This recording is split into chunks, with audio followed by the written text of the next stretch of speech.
Hello again, Gakonga, your coach and the pioneer of Vision Total Football Kenya. Today, I just want to make my point clear because I am saying Harambee Stars, Kenya national team beating Seychelles, we have nothing to celebrate. This is why.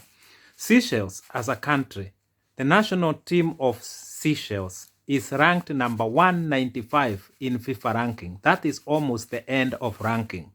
Kenya is ranked number 109.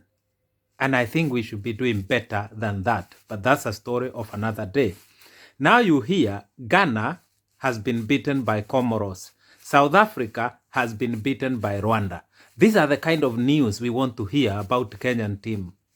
Beating giants so we can know that we are progressing. But when we get happy by beating teams like Seychelles, a very small island, a country with 99,000 people, smaller population than Lamu town, we have nothing to celebrate. To know that we are going up, we need to be beating teams that are well known. We need to be bringing giants down, not beating smaller teams, almost like you celebrating beating your youngest brother. That is nonsense, and we need to wake up as a country. I am saying Kenya has a population of 50 million plus. How can we not find 11 men who can do well in a national football pitch?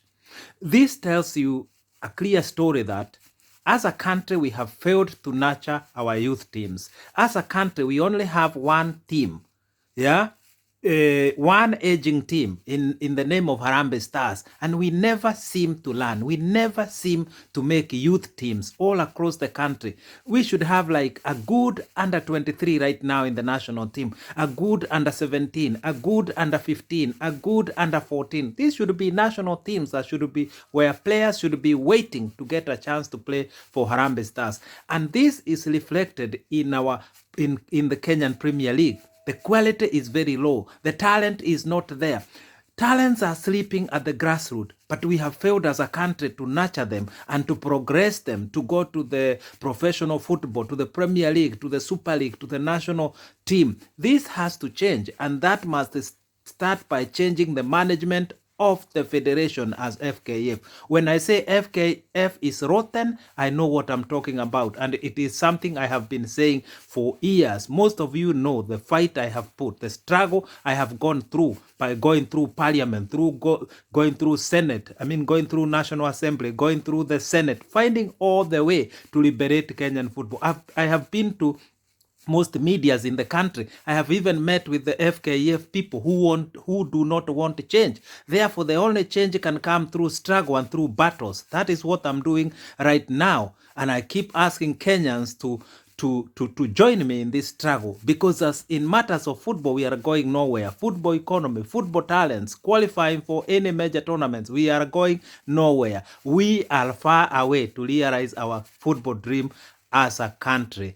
As of now, I want to say that I do not want to blame the players in the national team. I want to thank them for playing that game against Seychelles, but we have a long way to go, and even the players knows that. When you hear South Africa has been beaten by Rwanda, Comoros has beaten Ghana. What will happen if we meet these big teams? That is when we will realize that we are going nowhere as a country. How can we draw to Russia the other day, and now here we are struggling and saying that we are beating and celebrating that we are beating Seychelles 5-0. That is nothing. And I want to say that the future of Kenyan football lies on developing youth teams all across and in all the counties. Let us do what is right for Kenyan football. Let us try and attain our footballing potential. It is so huge. But this elephant in the room, FKF, is not doing us justice in matters of football in the country. I leave you in peace. I'm gone.